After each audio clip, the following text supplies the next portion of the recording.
Ladies and gentlemen, welcome back to the analysis of YOLENO TV. I hope you're well from wherever you're watching this channel. Now, based on UN Human Rights Chief Volker, Mr. President, Excellencies, distinguished delegates. Based on a statement he delivered, it's as if UN has finally concluded that there was a problem in Tanzania. Now, if you go through the statement which the human rights boss delivered, you'll agree with me that UN is almost admitting that it's true. There were cases whereby bodies were transferred from the hospital to unknown locations. So I'm going to take you through the whole report that the UN shared through their X handle, which is UN Human Rights, and that is the X handle. So what are they saying here, ladies and gentlemen? Now, the report says, reports of families desperately searching everywhere for their loved ones, visiting one police station after another and one hospital after another are harrowing. I strongly urge the Tanzanian authorities to provide information about the fate and whereabouts of all these missing and to hand over the bodies of those killed to their loved ones so that they can be given a dignified burials. There are also disturbing reports that security forces have been seen removing bodies from the streets and hospitals and taking them to undisclosed locations in an apparent attempt to conceal evidence. It is essential that all those arrested or detained on criminal charges are properly presented before a judicial officer and can effectively contest the lawlessness of their detention. All those detained must be afforded the full range of due process rights guaranteed under international human rights law. So those are some of the things which he said in his detailed report.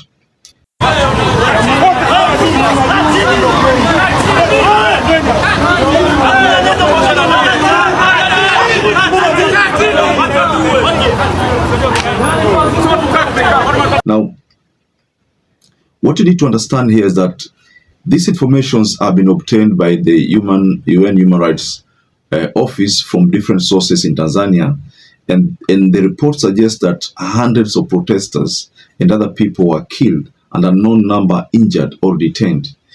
The same office has been unable to independently verify the casualty figures owing to the volatile security situation and the internet shutdown which followed the vote.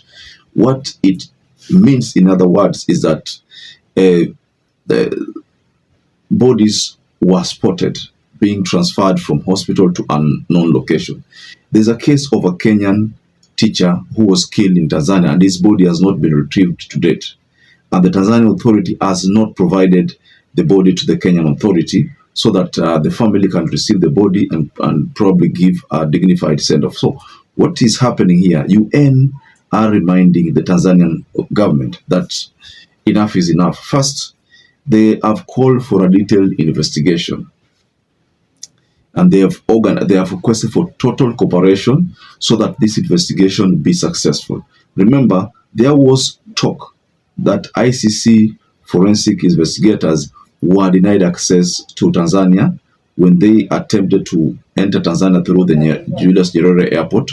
So because of that realization, the UN Human Rights Chief Volker wants a detailed investigation in Samia Suluhu's government. Detailed. Remember, one of the calls from Chadema was that UN or ICC take up this matter. But ICC already initiated a process, so UN has already requested for a detailed.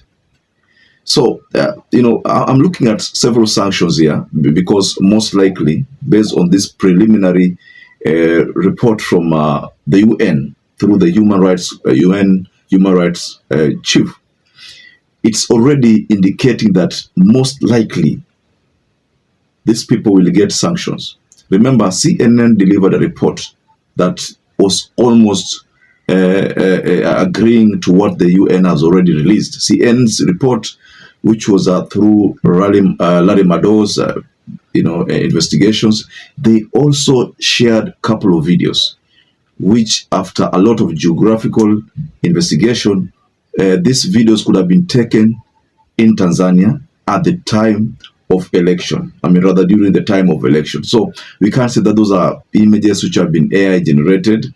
But just like I told you previously, ICC always wants to go to the bottom of, to the source, to just get the exact location, do DNA matches and the like to ascertain these deaths also. So there are so many things that are supposed to be done. That's why there was forensic investigation that had been requested on Tanzania.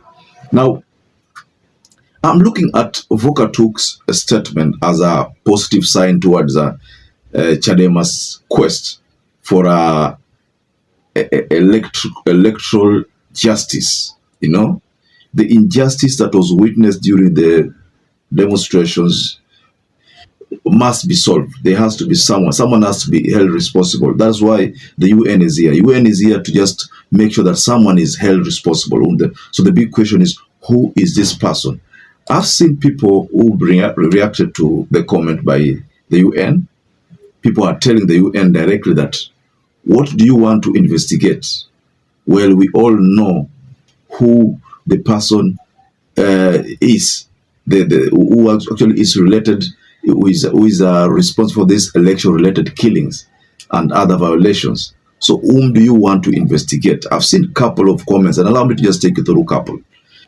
Someone by the name X-Bongo says, have they checked on Gaza? Have they checked on Ukraine? Have they checked on Sudan, Darfur? Have they checked on Syria? Stop trying to bully Africa. Africa fight these imperialists like our forefathers did under colonialism to gain independence. Foolish, soulless. Okay, let me take you through another one. Kabango says, the same UN human rights that didn't say a thing about the killings of innocents by Paul Kagame or Yoweri Museveni don't have the rights to judge Samia Suluhu. Okay, what am I seeing here? I'm seeing people defending the government. Again, be serious, Vokatuk. You don't ask a suspect to write their own case files.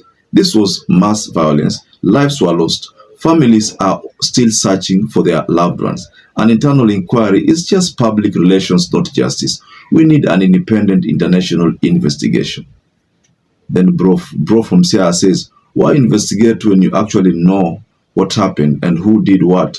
You people act so clueless. Okay, let me take you through another one. Dear Vokatuk, there are 3 things to address in your call. 1, the government of Tanzania is killing thousands, not hundreds, as you understand. It should also be present continuous tense, not past. 2, you made a call to Tanzania authorities to investigate the killings, while in reality there is only one authority named Suluhu Samia. 3, there is a logical error that invalidates your call. How do you expect Tanzania authority that killed thousands to investigate itself? Then there's a photo. Several videos have been shared here regarding what happened. So devastating. Okay. Someone says, the events of October 29 indeed went far beyond normal political contestation. From the evidence emerging, it's becoming clear that some groups had premeditated plans to destabilize the country under the guise of election protests. That's not democracy. That's an attempt to overthrow legitimate authority through violence and fear. Okay, I'm just taking you randomly. Another one here, Leban says, this is the message world has been waiting for. Tanzania elections should be disbanded and Samia Suluhu jailed. We can't accept impunity and atrocities meted on the Tanzanian people. The violence of the police towards citizens was uncalled for. Over the election disputes of Samia jailed potential 2025 presidential candidates and buying the other 16 candidates and intimidating them to witness her inauguration in the deep forest. She must be a criminal and should be judged at the biggest court. So what Laban is saying is that Samia Suluhu bought the other 16 candidates then after winning with a huge margin, took them to a forest, swore herself in. That is what is being said there. Justice from Till Equator says, always the same narrative. No need for investigation. You know who did this, and everyone does. Just go get her. That's what the job at the UN was supposed to be. Well, let me wind up there. But what we've gathered with all this is that the UN is requesting the Tanzanian authority to conduct investigation. But the people are saying that Tanzania cannot investigate itself. Someone, an international body, needs to do that. So I think that's where now ICC comes on board. So, ladies and gentlemen, what do you think about Volker Turk's request and the statement he has delivered? Just go below in the comment section and tell us what you think about the statement. Perhaps if you're watching this video and you've not subscribed, take 1 second and subscribe, like this video. Until you catch up again, stay safe and stay blessed.